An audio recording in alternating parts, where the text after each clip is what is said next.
That opening shot, I don't know if it's actually the opening shot of the movie, but the first opening shot that we saw today where it goes from, I think it starts at Willem Dafoe, and it goes to Michelle Pfeiffer, and then we see Daisy Ridley, Penelope Cruz, Judi Dench, and ends with Johnny Depp. Yeah. I mean, that much star power in one little area. Yeah. What was that like for you? It was a great deal of fun.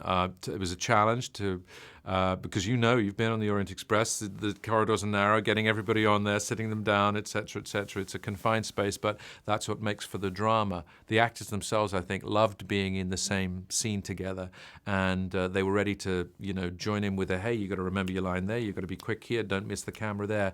The event of the shot, with shots like that, was something that they really brought a kind of excitement to. So for me, it was a thrill. A little nerve-wracking in advance, but it was a thrill to do.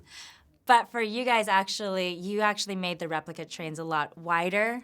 Little wider. It needed to be a little bit more practical to shoot the movie. Sure. It obviously was a much tighter in real life. Did you get to go on the train? I know the rest of the cast didn't. Yes, I did, and so I had a chance to explore and work out how I could perhaps convey a sense of what it would be like in the golden age of travel, in our case, 1934, to put people there and make them sort of feel that crisp linen and that sort of tableware and glassware and the woodwork and the sort of smell of everything.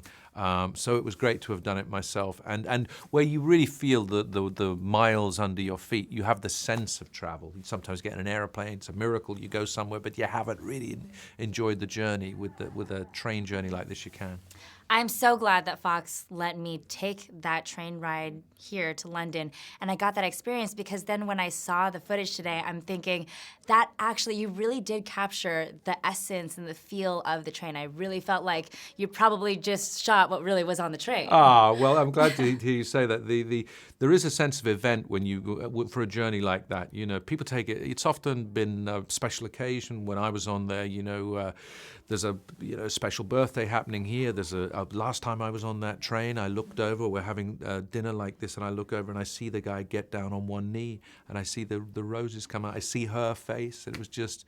And there's the Orient Express just moving along, and it was just, you thought, this is made for moments like that. And of course, we're all trying to be terribly discreet. And then she clearly says yes, and a little clap goes on. It's so sweet. That's awesome. Okay, so for you actually you had two hats, probably multiple hats, more than two, but the big ones were you star in the film, but you also are the director. How do you do that? With immense concentration and a lot of preparation. I spent months ahead of time getting that moustache right, the massive piece of face furniture. Was it real? I can't tell you, I'd have to kill you. It wasn't real. It wasn't real. But I did try growing one, but she says, Agatha Christie, that Poirot had the most magnificent moustaches in England, so we created this kind of double layer of twirly moustache, which in itself took so much taking care of that we got really well ahead of the game with that one. Same with the accent, so that when I arrived, I could feel as though I was prepared, and then I could have fun with all of these other people. I needed to be ready. Now I needed to be so ready with this movie. That's how I kind of managed to do both things. What did you sign on as first, the director or actor? Both kind of came together. It was a conversation about doing it where in a show where Poirot is like the director.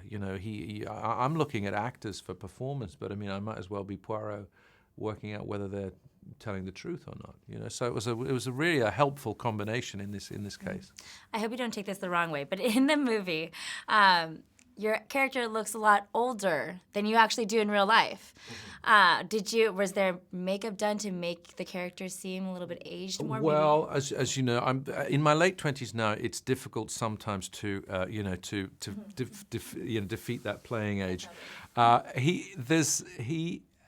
He is a kind of sort of semi-ageless kind of creature. We wanted something that felt like he was a bit made out of sort of granite, had a kind of lionish thing going on, a bit sort of statue-like as well. So something kind of the ages about him, and a bit like he'd been sort of sculpted, which this enormous sort of 3D face furniture, I think, helps produce. So that's where that look came from, and just I hope it's timeless. Made in Hollywood.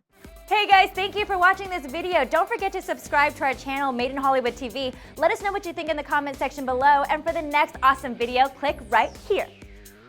click in that box right there, super easy.